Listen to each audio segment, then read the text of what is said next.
This session aims to explore three things. The first one, how international partnerships can support institutions to create and craft investable projects.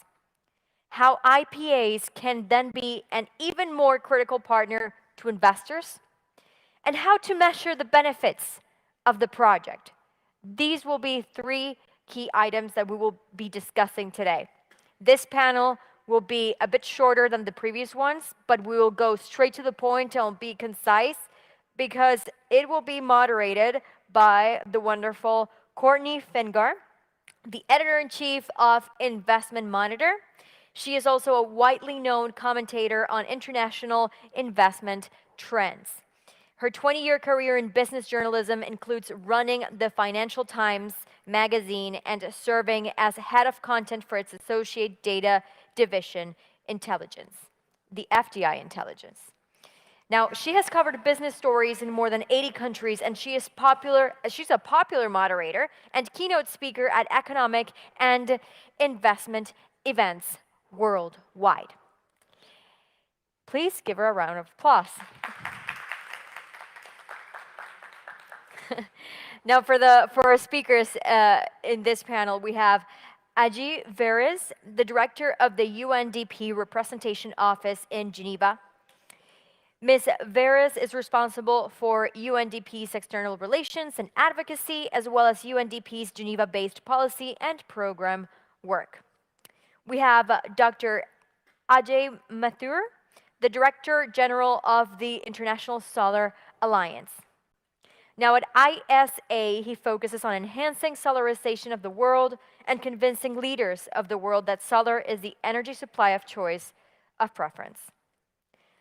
We have George Campanelis, the Regional Director for Eastern Europe at WAIPA Steering Committee and the CEO of Invest Cyprus.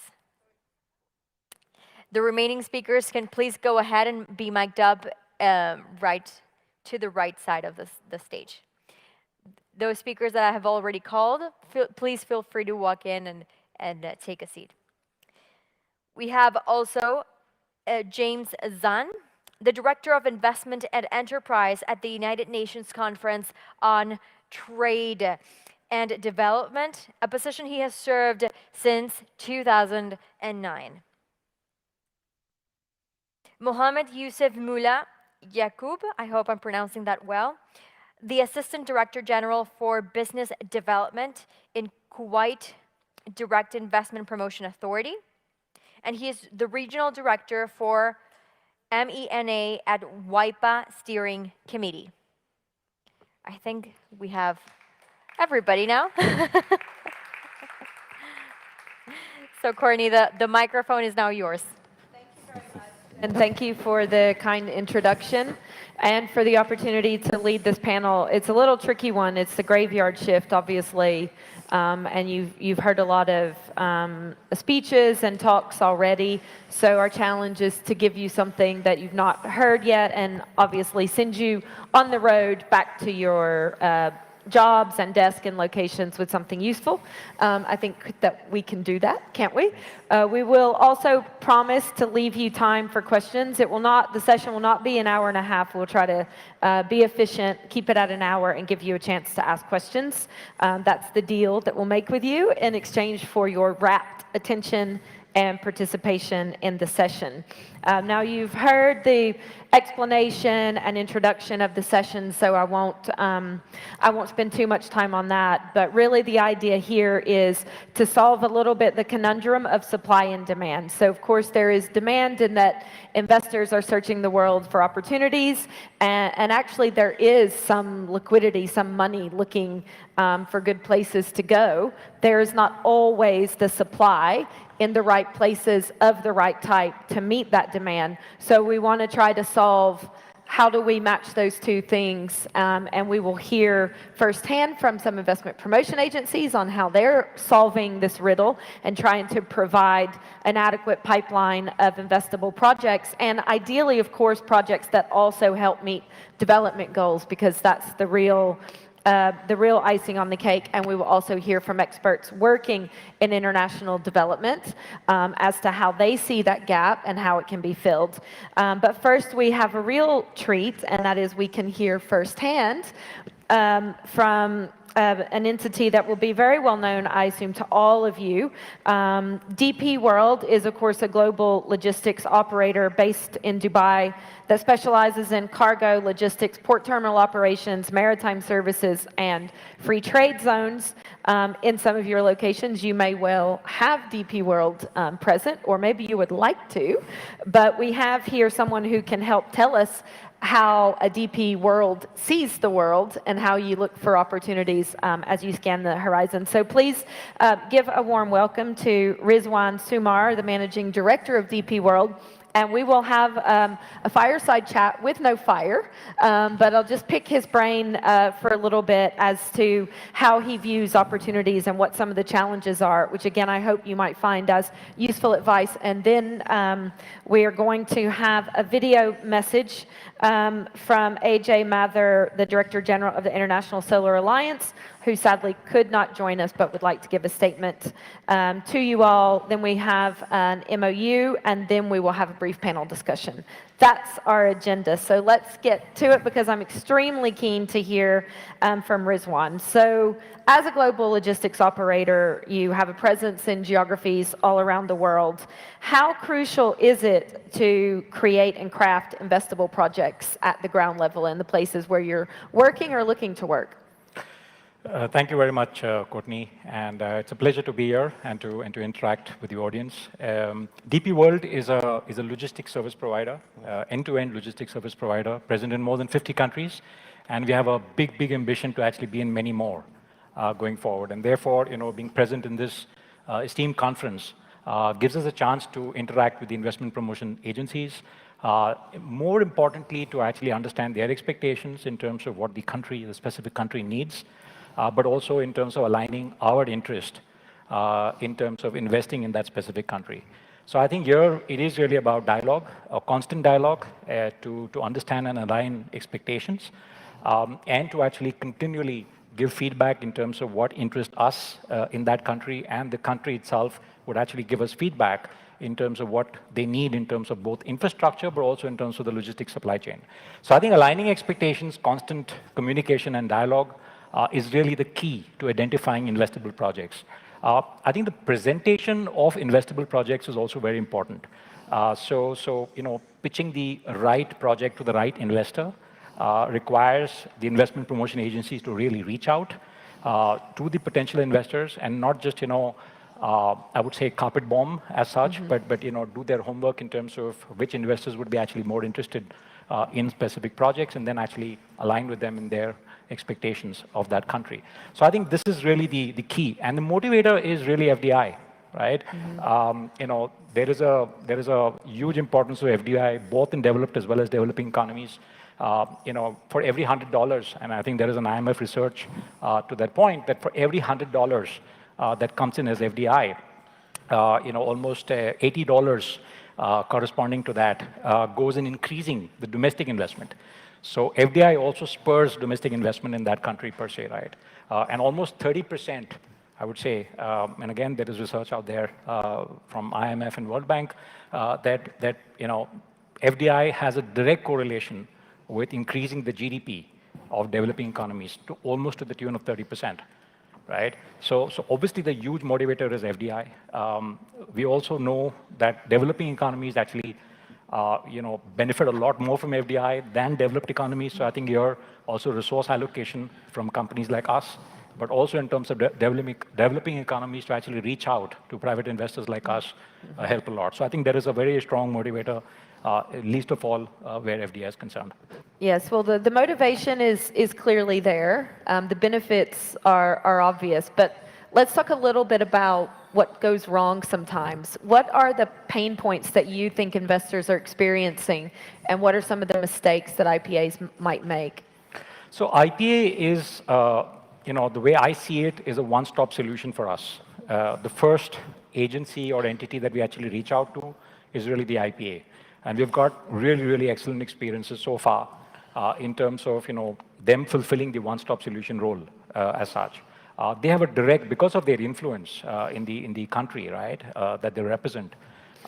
They have a direct influence in terms of policy advocacy, for example, direct influence where domestic governance is concerned and the policies thereof.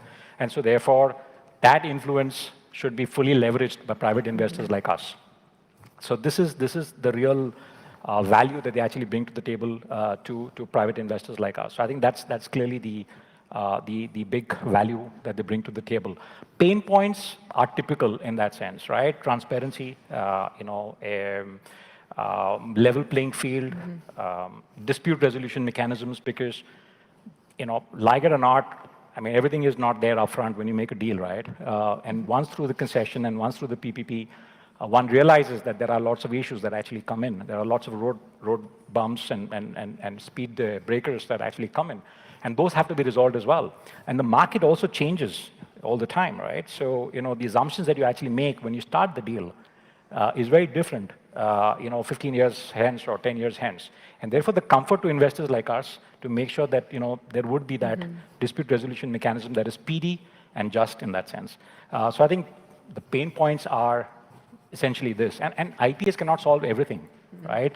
But they definitely give confidence to private investors like us to ensure that the climate is there, the confidence is there, the ecosystem is built to that fact where all these things can actually be achieved.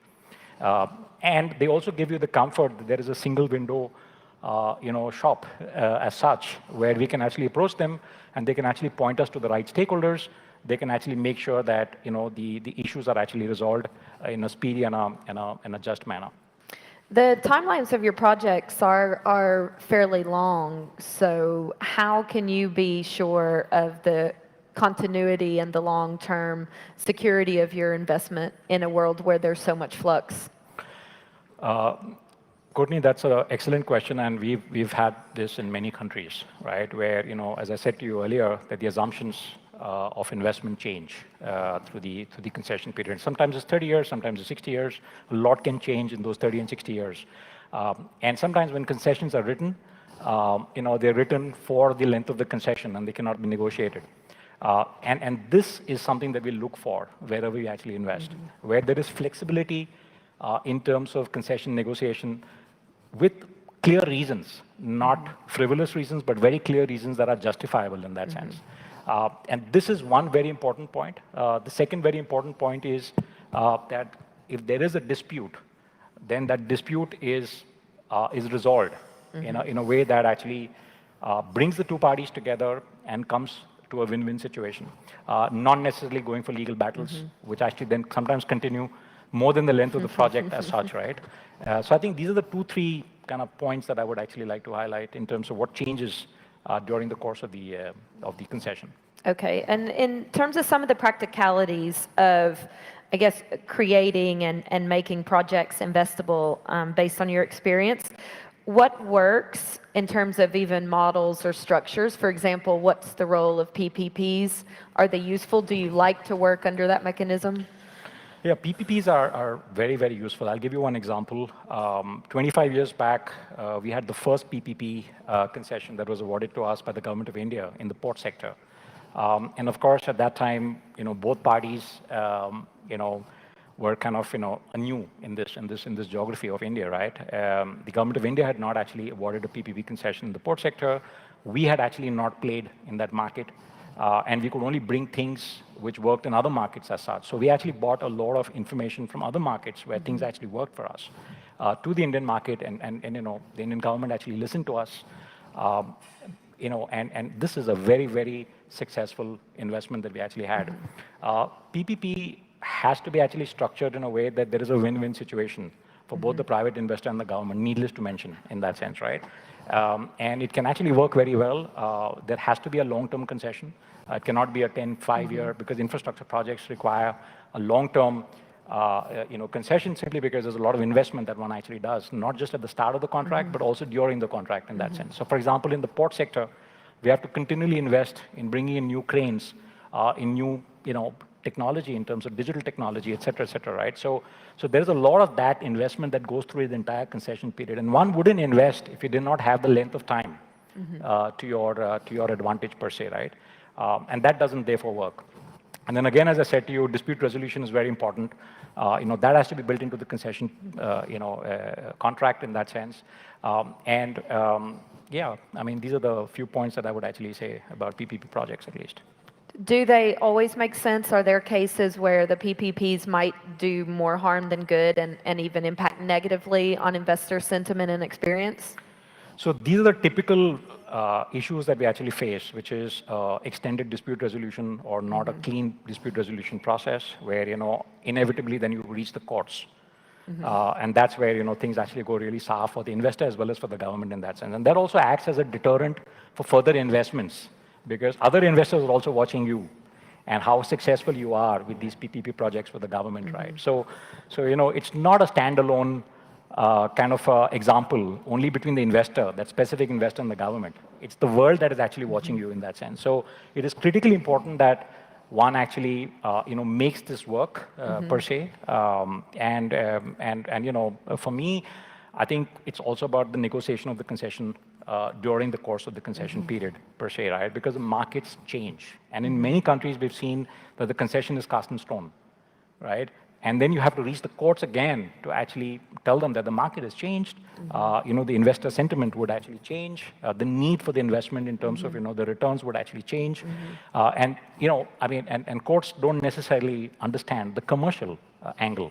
They understand the legal angle extremely well. So it becomes very frustrating for investors like us if you have to reach the court. Yeah. And therefore, it is very important that the governments of the day, as well as the IPAs, keep this in mind that infrastructure investments require these flexibilities to be built into the contract.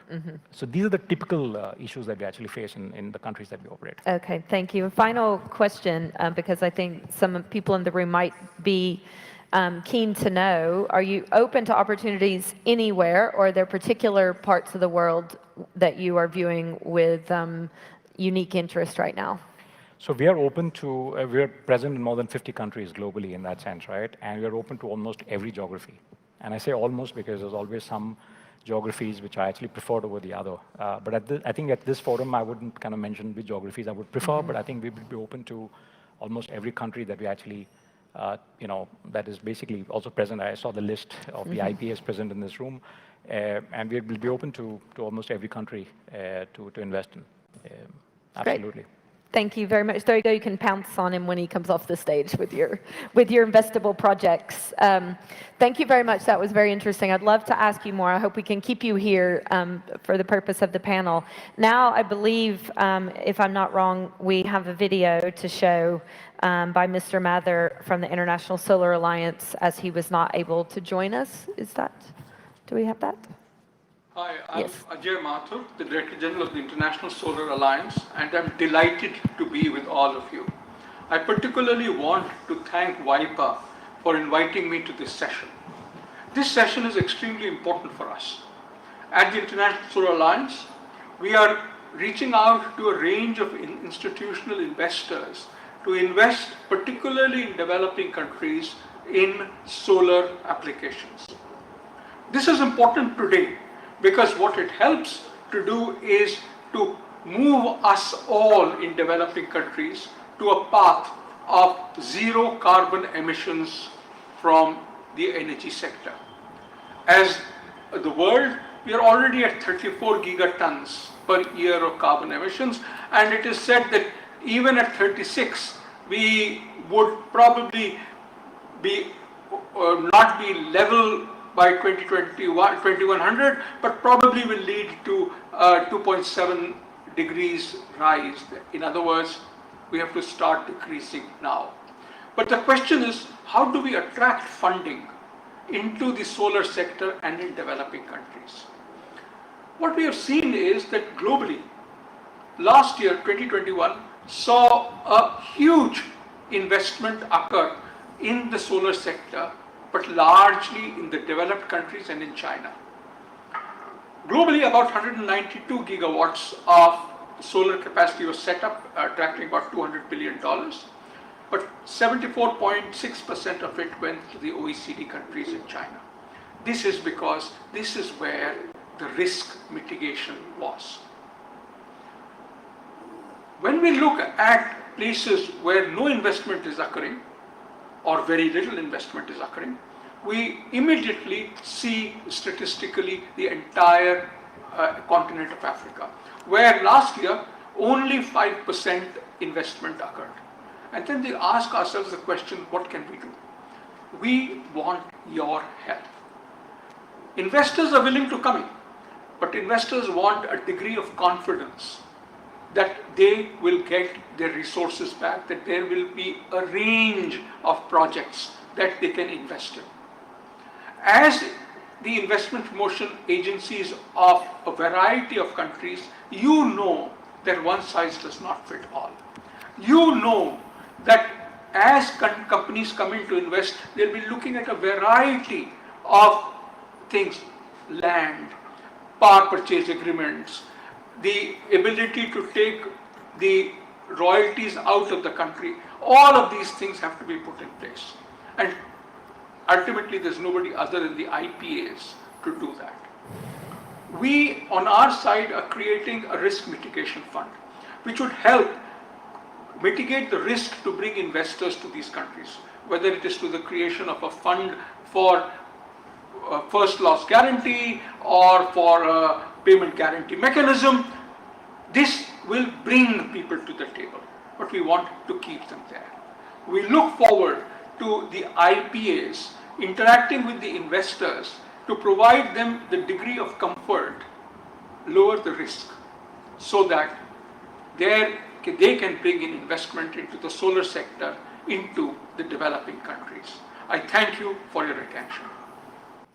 Great. Well, I'm glad we were able to have that intervention, if not in person, and obviously the solar industry is ripe with opportunities and fast growing. So I hope that's a useful message for you, and I'm sure you can engage with the ISA as needed to help leverage some of those opportunities.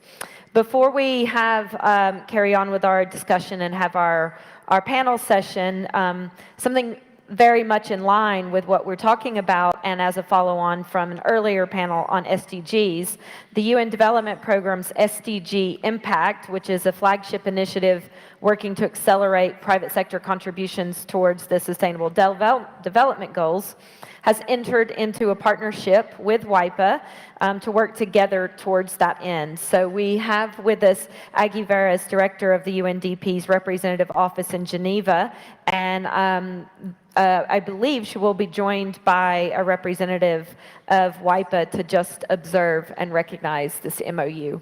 And I think we will have, it looks like we will have Ismail Ersahin to do that.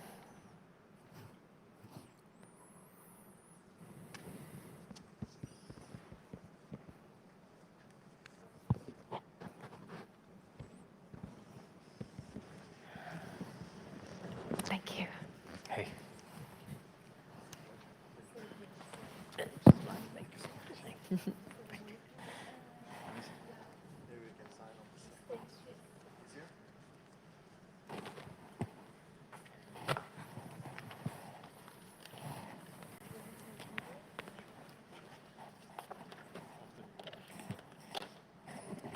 Thank you very much. Perhaps just to say a few words for this occasion very shortly. From the United Nations Development Programme, we are extremely pleased to sign this Memorandum of Understanding, which is essentially our formalized partnership with WAIPA. I think both of our organizations are working towards the same goal from different sides and different angles. So from UNDP's perspective, we see the need and the demand for sustainable investments, especially in developing countries. We see the private capital as actors of change and the private sector as actors of change. And what we are working on is how we can leverage this capital, how we can leverage these investments for the service of development in these countries. So partnering with WAIPA, of course, it's with the idea of systematically supporting this structured and strategic change that's happening already in some places and maybe a little bit slower in other places. So we really hope that through this partnership, we continue the good work that we started. We have been working already with IPAs in individual countries around the world, and this will hopefully allow us to do it a little bit more systematically, and essentially from UNDP's perspective offer that strategic view on how to drive sustainability in investment decisions, how to bring together the different actors on the ground, the governments, the investment promotion agencies, private sector investors, and we offer basically our global expertise and our neutral and non-aligned approach, which is really with the idea of creating global public goods that will help investments, that will help the world. So with that, I really appreciate this partnership. Thank you so much. We also believe the same goal, actually, and we do believe in partnerships. Everyone in this room does know it, actually, at WAIPA. More we grow our partnerships, more we're going to be able to help investment promotion agencies. That's our goal, and we are really happy to work together with UNDP. We already started working together, and we are very much looking forward to expand our relationship with the UNDP, and I do hope that this MOU is going to help to systematize it a little bit more, and we are very much looking forward to be working with you and your team. Thank you very much. Thank you so much.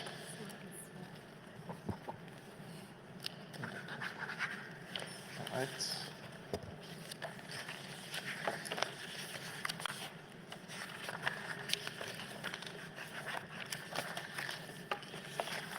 We have only WAIPA file now. Yes, exactly. Thank you very much. Thank you so much. It's a pleasure. Thank you so much. We should exchange. Thank you. Well, congratulations to UNDP and WAIPA on this MOU. It sounds like an excellent practical and productive measure that can be taken to working towards these goals that we all agree should be the end goal.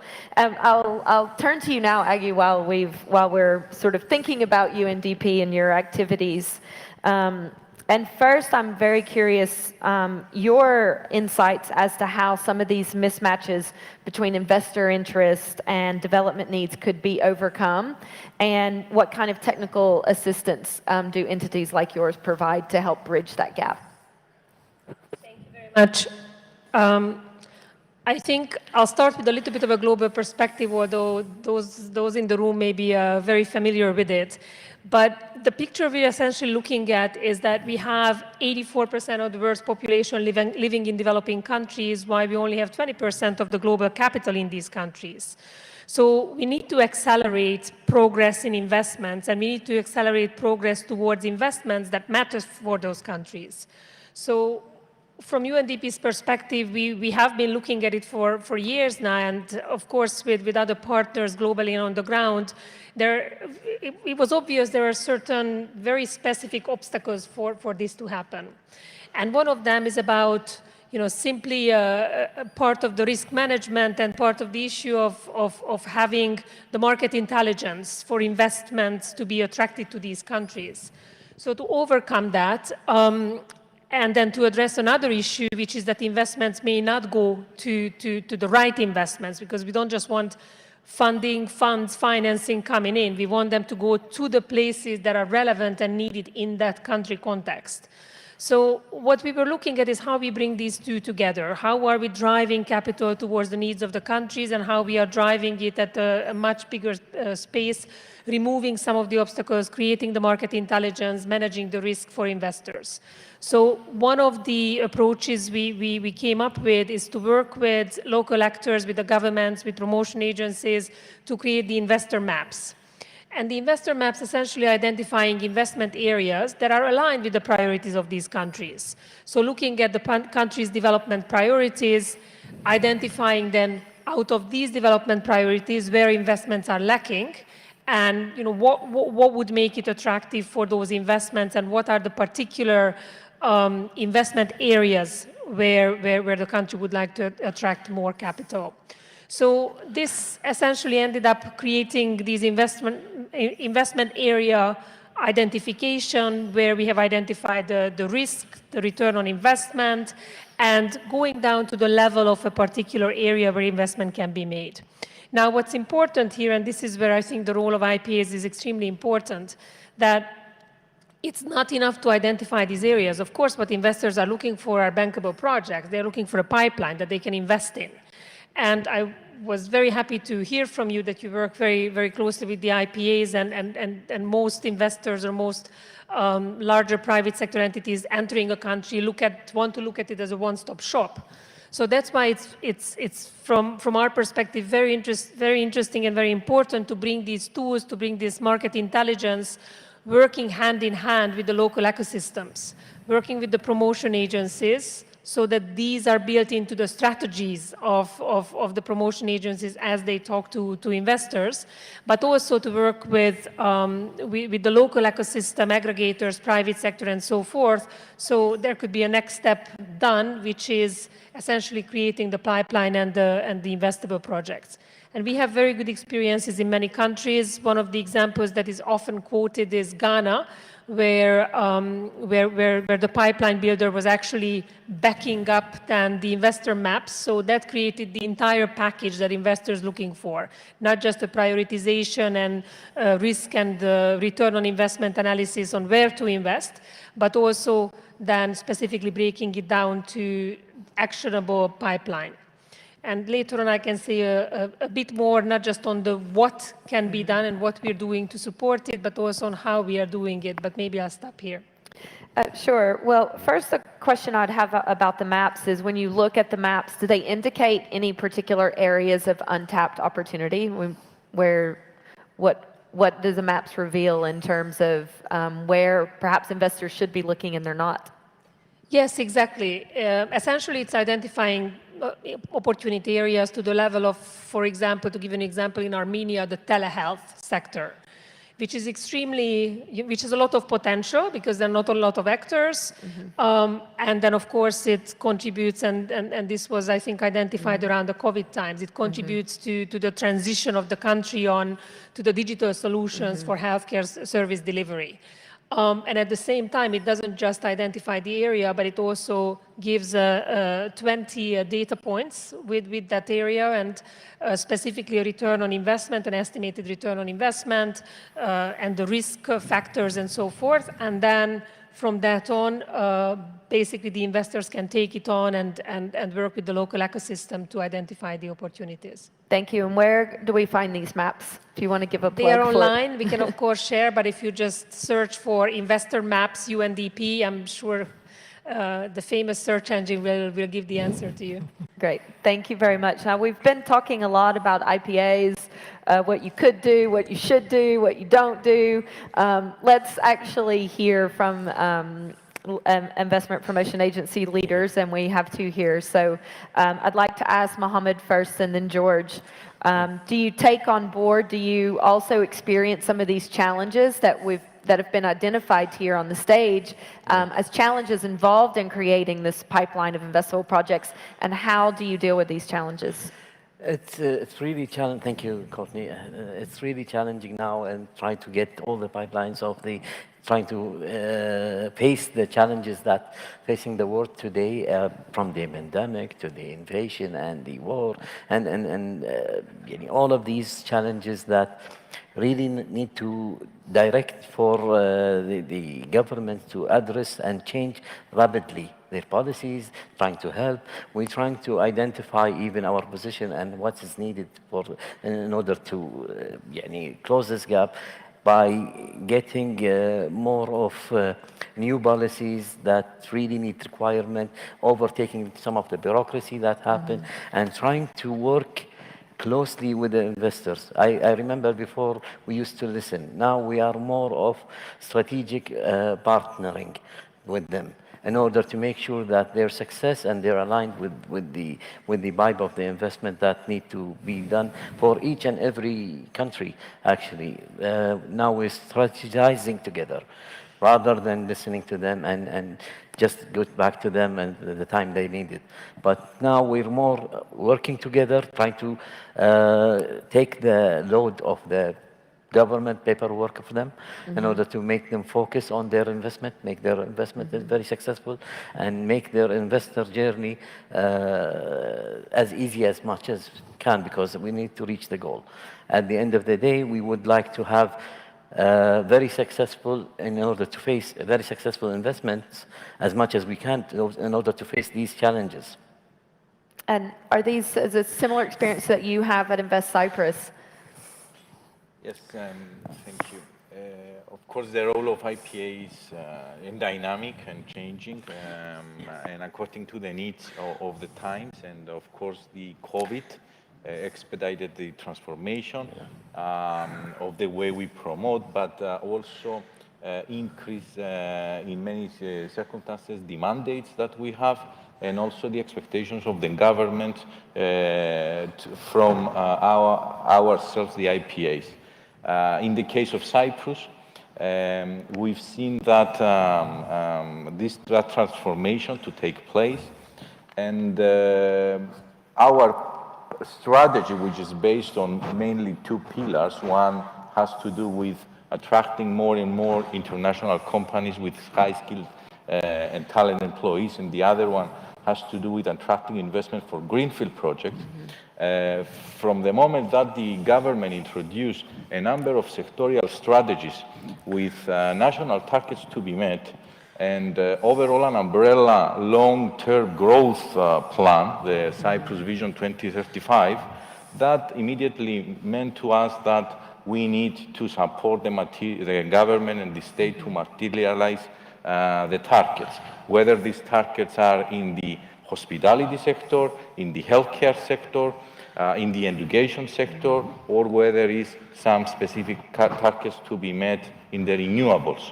So that means to us that we need to promote those sectors and reach out to international investors.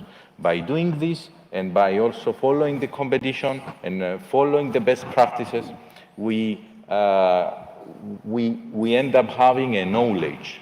And this knowledge, the IPAs need to share it back home with the stakeholders. They need to go back to the project owners and transfer this knowledge so as those projects will change in a way that will accommodate the needs of the investors. In that respect, the projects will become not only more investable, but more attractive to the international investors. And this is exactly an area that we identify as a white space, and we said that we have to do something, a step in, and close the gap between the international community and the local project owners. And believe me, the pandemic expedites things. Now the world is flat. I mean, it's been flat for years now. So each project, irrespective of the location, has a long way in order to be in the top priority of the international investor community. So yes, the IPAs have a role to play to transfer the knowledge they get and the expertise back home to make the projects more investable. And this is not only the case of developing countries, but also in the case of developed countries. Because at the end of the day, those IPAs that are linked with the governments, spending money from the governmental budgets, they have to support the government, the owner of the IPAs, to fulfill the various strategies that the state has. Yes, and what they're really the two halves. There's the projects themselves and the actual opportunities that might exist, and then there is, I guess, the skill involved in actually promoting those opportunities.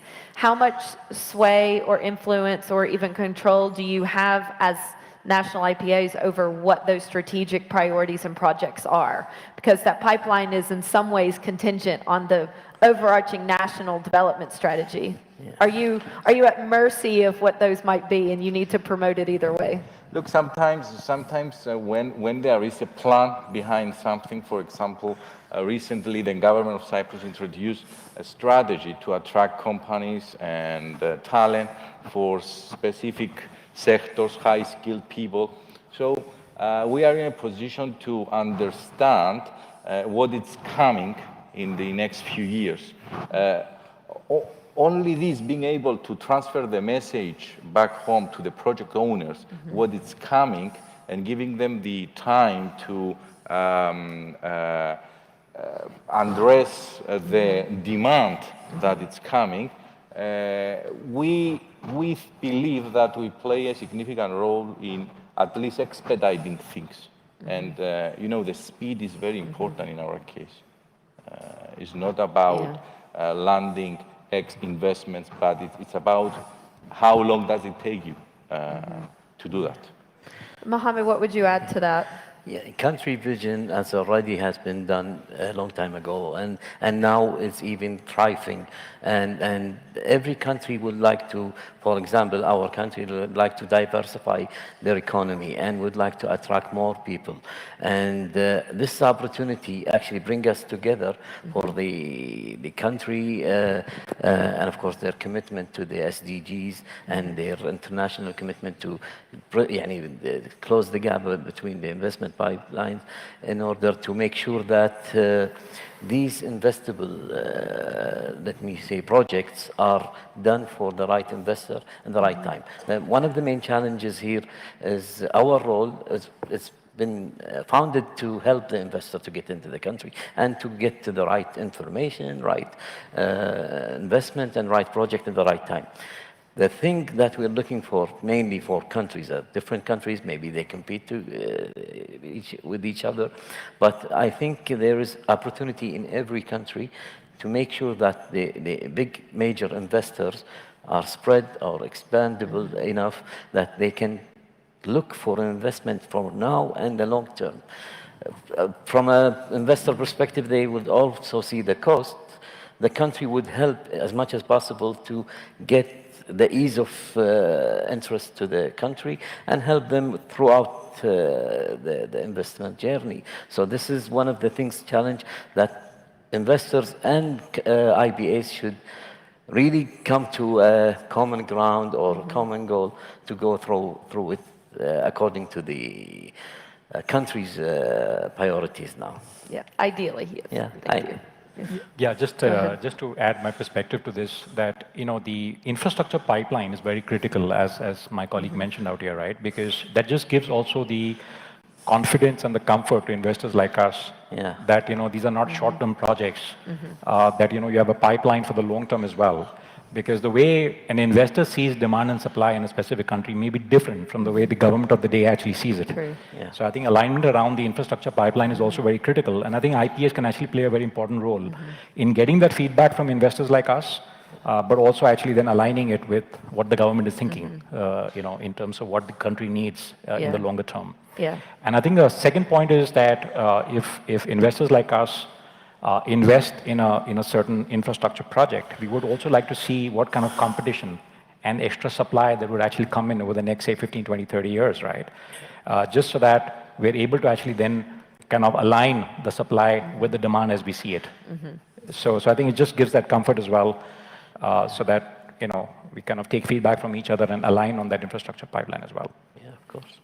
That's right. Aggie, did you want to add to that? Yeah, maybe just to add a perspective of what we haven't really covered is what makes an investment actually sustainable. We're talking about promoting sustainable investments and we want to see impact on the ground. And that's why I want to address a little bit the how, because slowly but surely I think we're all converging towards the what needs to be done, what kind of investments we need, but how do we get there and how do we measure the right kind of investments. We all know that there's a lot of greenwashing, blue washing going on when we're talking about investments. So, our kind of value added as the UNDP is really to bring in the kind of tools and the kind of mechanisms. So one of the things that we have been developing is the SDG impact standards, so that we can use these standards to drive the investments and in a measurable way to sustainability. And when we look at the various sectors, we also kind of broke it down to have standards for the private equity funds, bond issuers, and enterprises as well. And at the end of the day, what we'd like to see is, of course, the impact on the ground of sustainability in the investments, but that will come once we drive that into the decision-making, the thinking of investors. So we really would like to promote, and we offer training and capacity building, and also working together with the whole ecosystem and in the investment community to make sure that the sustainability is actually at the heart of decision-making, at the heart of thinking of companies, not only as their output of the product services that they provide, but internally, how they manage their business, how they treat their employees, how they treat the resources that they're using, and so forth. So I think it's quite important that we look at it as an internal investor's business as well as an external investment business. And if you allow me, I want to just quickly mention two other examples that we have seen a lot of success with. We work in developing countries, so I can only speak of developing countries, where we really hope that the investment promotion community can also come together. One is we're working with the governments and the other actors on the so-called INFFs, which are the integrated national financing frameworks. So the point is here is how we can work with public budgeting, public finances to channel and drive through policies the financing towards the areas that are needed. And that in turn also drives the private investments. So essentially, for a country to have this really integrated financing framework mentality where it's a purposeful setting of financing both on public and the private sides to attract it to the right places.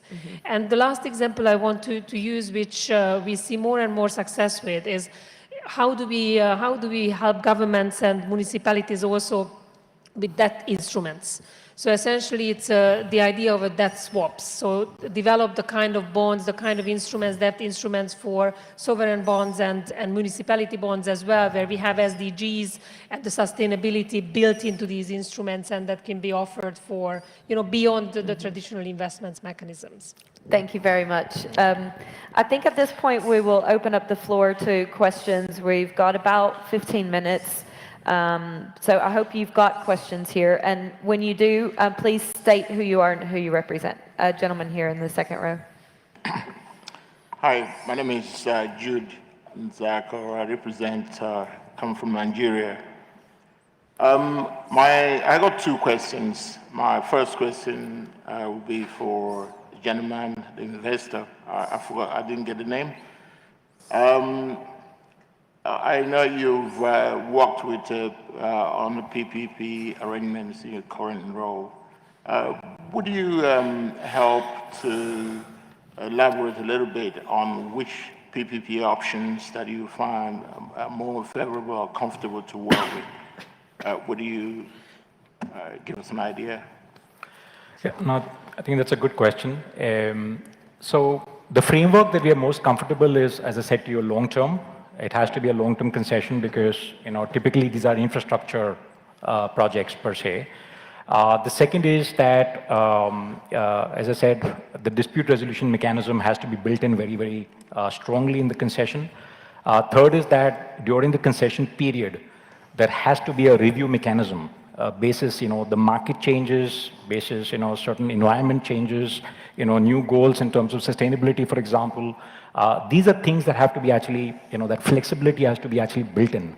That is critically important.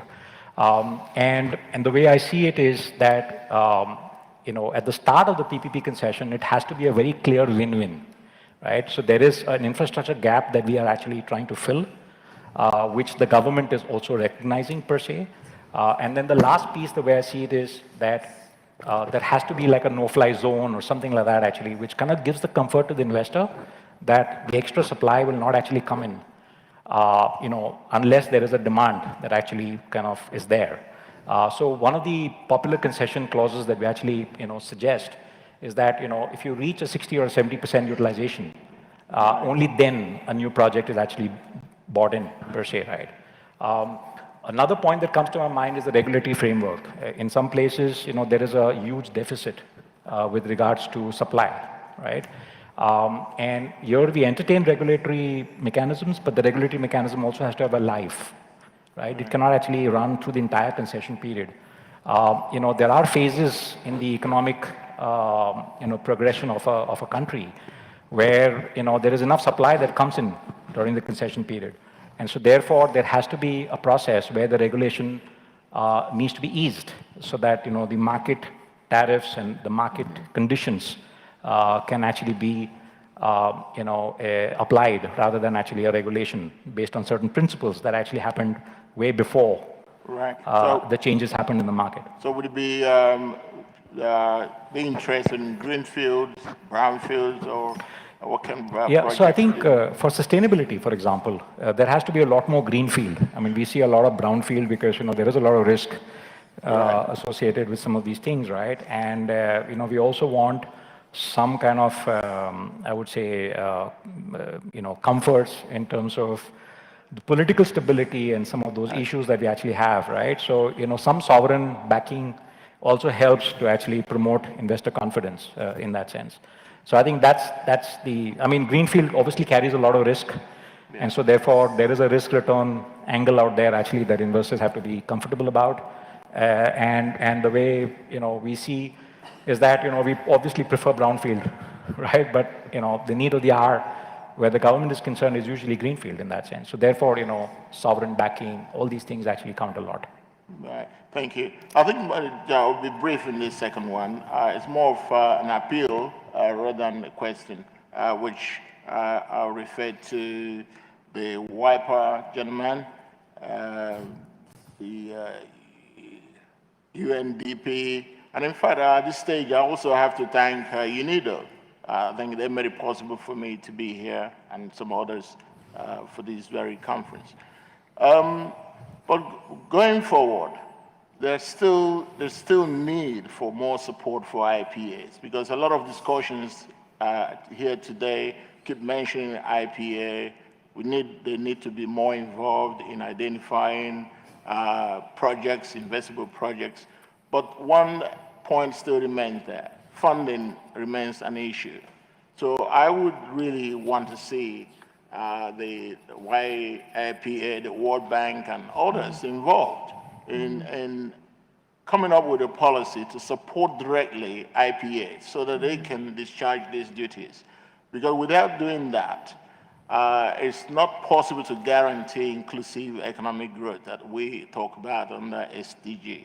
So we can speak about it, we can talk about it, but on the ground, the practical reality is that because of funding restrictions, IPAs cannot do exactly what they're expected to do. They know that they can produce reports, some of the pipeline reports here.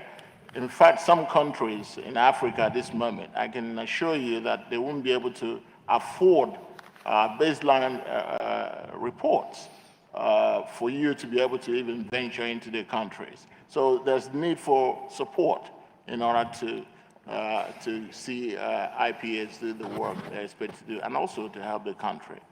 Thank you. I think I rest there. Thank you very much for your question and for your appeal. I wanted to seek a reaction to that, but we do have another question, and I want to make sure that we could get that in from Mr. Barth there. I have a feeling it may be about the PPPs, but let's see. Thank you, Courtney. Much appreciated. Jean-Christophe Barth, Executive Director of the World Association of PPP Units and Professionals, the sister organization of WAIPA, if I may say so. And I couldn't agree more with the remarks of Rin Zwan with regard to stakeholder alignment, long-term need of flexibility also in these concessional finance arrangements. But it's very much also about, avoiding disputes, building in the right tools for partnering approaches. And my question was to you, do you have a preferred mechanism for that? Is it more like the consultation, mini trial, or even mediation, like high volume mediation, rather than going to a investors arbitration? I think standing dispute boards is actually a pretty good solution also for that. So I think mediation and conciliation is actually a very popular mechanism where, the two parties kind of sit, with each other in that sense and thrash it out per se. And they are fully empowered on both sides to actually form a win-win solution in that sense. So I think that is the most popular way of actually solving it. There are many other ways, but I think this is the most, we find that actually the most, favorable per se. And if I may, my second part of the question is, wouldn't there be an interesting collaboration that needs to be explored between investment promotion, the way it is taught here, and public-private partnerships, concessions, which is long-term investments in a country, and actually under SDG 17, it brings the societal impact and value for future generations. We cannot continue doing the value for money, old classical PPP models. We need to do the next level PPP, which is about SDG alignment, climate resilient infrastructure, because it actually de-risks the investments for both sides.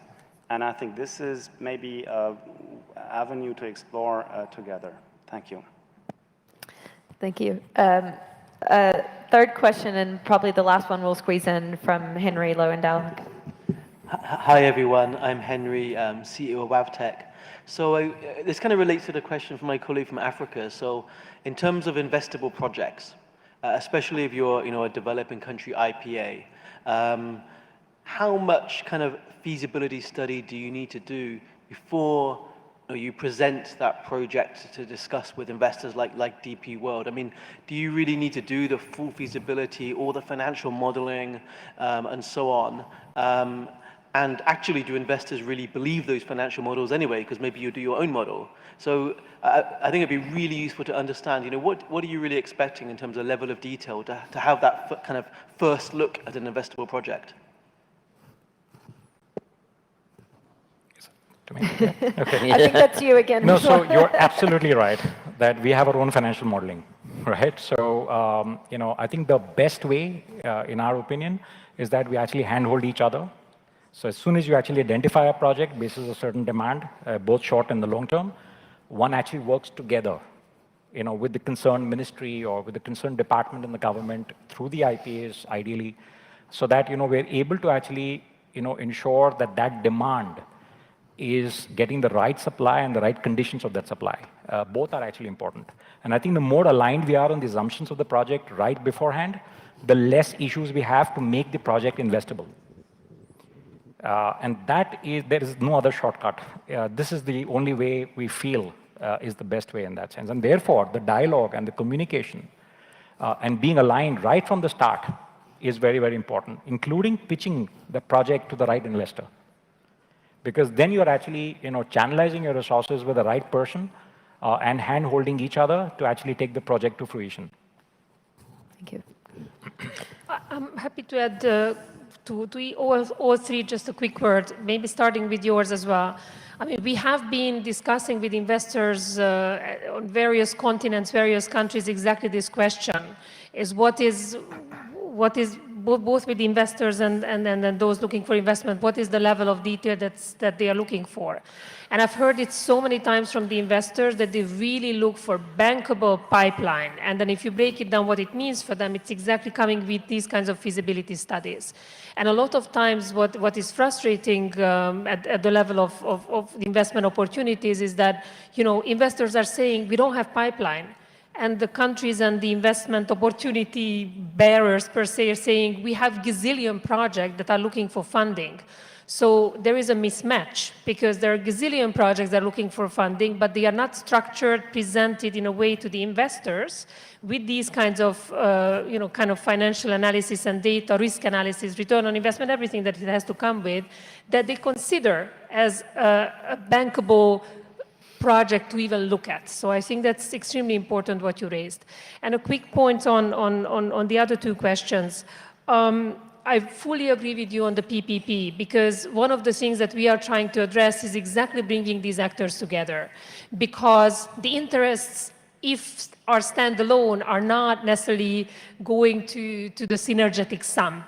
And one of the main things that we are trying to do with these market intelligence tools that I mentioned is exactly to de-risk, to provide, to take away the barriers and reduce the risk for investors so they don't have to do that because the transaction cost is enormous. The lack of understanding and knowledge of the local specificities is there, so they can actually do that in a lot of the cases. So it can actually only be done properly in a PPP model when you have the public sector coming in and, we or other UN organizations or not even UN, just actors that have no stake in it, neither in the markets nor in the government regulatory sector to bring it in. And just acknowledging what you said, we see very well the capacity gap with the IPAs and also with the other parts of the ecosystem on the ground. So we are trying to address that with capacity building, training on what the strategies, what the standards should be. But you're absolutely right, much more needs to be done. Otherwise, we don't have the most important agency on the ground with the capacity to play the role that they're supposed to be playing. Thank you very much. And we have just a minute or two left, but I want to ask George and Mohammed, do you have any reactions to the questions or comments or any final thoughts? Presumably you're not going to argue against the appeal for more money for IPAs, so we can assume your yes to that. But what would you like to leave us with as your parting words? George, I'll ask you first. Yes. Perhaps the situation is different if the IPA operates in a developing country or not, but at the end of the day, it's about connecting the dots. It's about making the investor's journey as smooth and as fruitful and efficient as possible in regards to the procedures in the administration of each country for licensing, etc., but also being able to have a critical mass of projects, of a pipeline, to make life easier and be able at the end of the day to organize a visit, a site visit of big investors to your country. And you want to have nice procedures there and an investor's journey to show, and from the other side, some critical mass of projects investable in the pipeline. Thank you. Yeah. If I may say, as an IBA, we recognize the importance of the foreign direct investment. And we are transferring this value and how it brings more efficiency and will to the country and sustain the goals that the whole country and the SDGs behind it.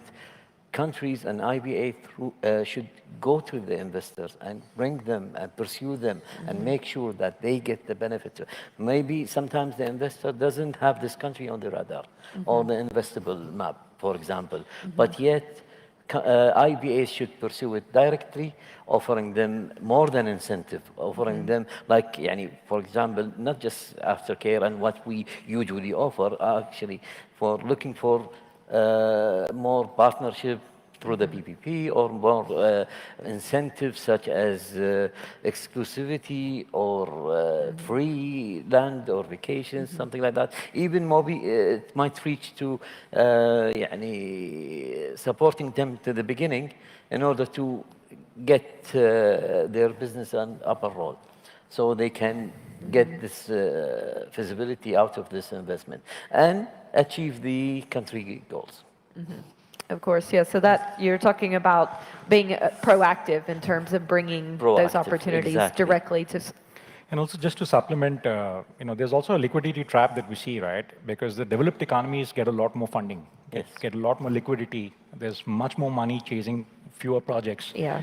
And so I think a forum like this, where the IPAs can actually collaborate with each other and communicate with each other, also actually helps to actually attract the right projects for countries that are actually not getting enough funding in that sense. So, the sharing of intelligence through a forum like WAIPA is extremely important as well. Yes. I thought I'll mention that. Exactly. That's why we're here. That's actually an excellent note to end the conference on. So I just want to say a quick thank you to the panelists for sharing your insights. Thank you for your attention and for the questions.